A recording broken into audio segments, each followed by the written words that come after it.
যদি নাইমা যায় এইসব ছাত্রলীগ যুবলীগ ছাত্রদল আর পুলিশ কেউ থাকবে না, টিকবে না। আপনারা কোনো নিউজ তো ছড়ান না, একমাত্র জমি না।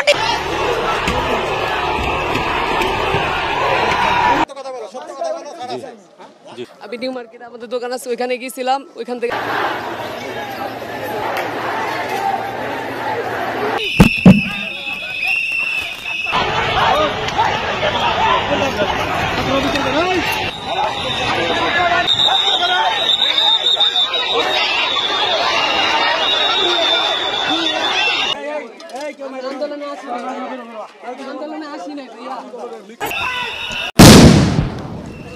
সরকার এই পুলিশের বিচার করতে পারবে না, শিক্ষকদের সমাবেশে বক্তারা।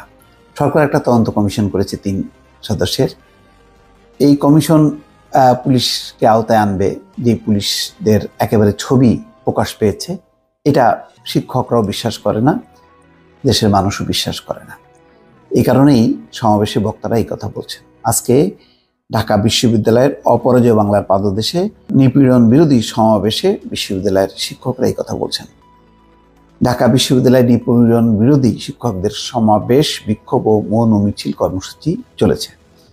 দেশের বিভিন্ন বিশ্ববিদ্যালয়ের শিক্ষক শিক্ষার্থীরা এতে অংশ নিয়েছেন। সমাবেশে বক্তারা বলেন, সরকার পুলিশের কাঁধে ভর করে আছে, তারা এই পুলিশের বিচার করতে পারবে না। বৃহস্পতিবার নির্ধারিত সময় বেলা 11টার দিকে বৃষ্টির মধ্যেই ঢাকা বিশ্ববিদ্যালয়ের অপরাজেয় বাংলার পাদদেশে নিপীড়ন বিরোধী শিক্ষকদের সমাবেশ শুরু হয়।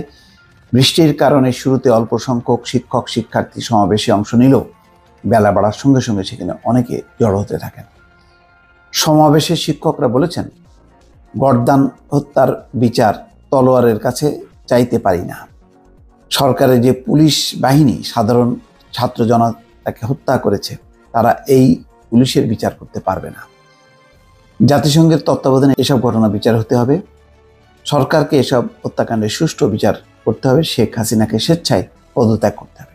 আজকে ওবায়দুল কাদের বলছেন যে পুলিশকে নাকি দেখামাত্র গুলির নির্দেশ দেওয়া হয়নি, কিন্তু এই কথা রীতিমতো শুট অন সাইট, দেখামাত্র গুলির নির্দেশ হয়েছে। এই কথা কিন্তু ওবায়দুল কাদের বলেছিলেন, তাকে কোট করে বিভিন্ন গণমাধ্যম রিপোর্টও করেছে। আজকে বলছেন যে না, দেখামাত্র গুলির নির্দেশ এমন দেওয়া হয়নি। তাহলে এত মানুষের প্রাণহানি কিভাবে হলো? আজকে প্রধানমন্ত্রীও বলছেন যে কি এই মানুষের হত্যার দায় কার, এই দায় কার, এটা কি সরকার বলতে চাচ্ছে যে এটা জামাত শিবির তারা মানে গুলি করেছে, তাদের হাতে আগ্নেয়াস্ত্র ছিল, এমন কোনো ছবি ভিডিও কি দেখাতে পারবে? যাদের ছররা লেগেছে, গুলির ছররা এই অসংখ্য মানুষের গায়ে, এটা কি জামাত শিবির মেরেছে নাকি বিএনপি মেরেছে? শিক্ষকরা বলেন, প্রতিবাদ করলেই বিভিন্ন ট্যাগ লাগানো হয়, এটা বন্ধ করতে হবে। শিক্ষা প্রতিষ্ঠানগুলো অবশ্যই খুলে দিতে হবে। হত্যাকাণ্ডের বিচার এই সরকার করবে না, কারণ তারা নিজেরাই খুনি। বেআইনিভাবে মানবাধিকার লঙ্ঘন করে 6 সমন্বয়ককে ডিবি কার্যালয়ে আটক রাখা হয়েছে উল্লেখ করে সমাবেশে বক্তারা বলেন, সমন্বয়কদের ছেড়ে দিতে হবে, আর একটাও গুলি করবেন না। তাদেরকে ইতিমধ্যে চাপের মুখে ছেড়েও দিয়েছে। সরকারের উন্নয়নের খোলস, চেতনার খোলস ভেঙে পড়েছে। এই যে সরকার পুলিশের কাঁধে ভর করে থাকে, তারা এই পুলিশের বিচার করতে পারবে না। চেতনার ব্যবসা, মামলাবাজি বন্ধ করতে হবে। নিপীড়ন বিরোধী শিক্ষকদের এই সমাবেশে যারা ছিলেন, কামরুল হাসান মামুন, আসিফ নজরুল, জাহাঙ্গীর আলম, অধ্যাপক মঈনুল ইসলাম, অধ্যাপক নাসিরউদ্দিন আহমেদ, ব্র্যাক বিশ্ববিদ্যালয়ের শিক্ষক ওয়াসিমা ও বায়েজিদ ইসলাম, চট্টগ্রামের মোশরেফা অদিতি হক, আর বিইউপির শিক্ষক ইমরুল আজাদ, নর্থ সাউথের শিক্ষক রিয়াসাত খান প্রমুখ শিক্ষকরা সমাবেশে কয়েকটি দাবি জানিয়েছেন। তারা বলেছেন, হত্যাকাণ্ডের বিচার ও আটক শিক্ষার্থী সহ অন্যদের নিঃশর্ত মুক্তি দিতে হবে, কারফিউ তুলে নিতে হবে, ব্লক রেইডে নামে গ্রেপ্তার বন্ধ করতে হবে, সব প্রতিষ্ঠান খুলে দিতে হবে। সমাবেশ থেকে শিক্ষকরা আগামীকাল শুক্রবার বেলা 3টায় জাতীয় প্রেস ক্লাবের সামনে দ্রোহযাত্রা কর্মসূচি ঘোষণা করেছেন। তারা দ্রোহযাত্রা নিয়ে প্রেস ক্লাব থেকে কেন্দ্রীয় শহীদ মিনারে যাবেন। এতে অংশ নিতে বিশ্ববিদ্যালয়ের শিক্ষক, প্রকৌশলী, চিকিৎসক সহ বিভিন্ন শ্রেণী পেশার মানুষকে আহ্বান জানায়। এদিকে 1.25 ঘন্টা বক্তৃতা শেষে শিক্ষকরা ক্যাম্পাসে বিক্ষোভ মিছিল করেন।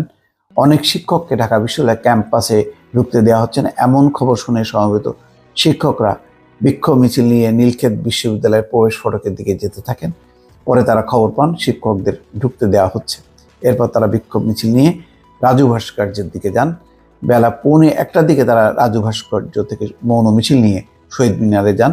সেখানে তারা শ্রদ্ধা নিবেদন এবং 1 মিনিট নীরবতা পালন করেন। দর্শক, এই ছিল শিক্ষকদের কর্মসূচি। তার মানে এই কর্মসূচিগুলি কিন্তু অব্যাহতভাবে চলবে। সুতরাং এই বিচার বিষয়টি যদি নিষ্পত্তি না হয়, পরিস্থিতি কিন্তু আরও টালমাটাল হবে বলে অনেকে আশঙ্কা করছে। ভালো থাকবেন। আল্লাহ হাফেজ।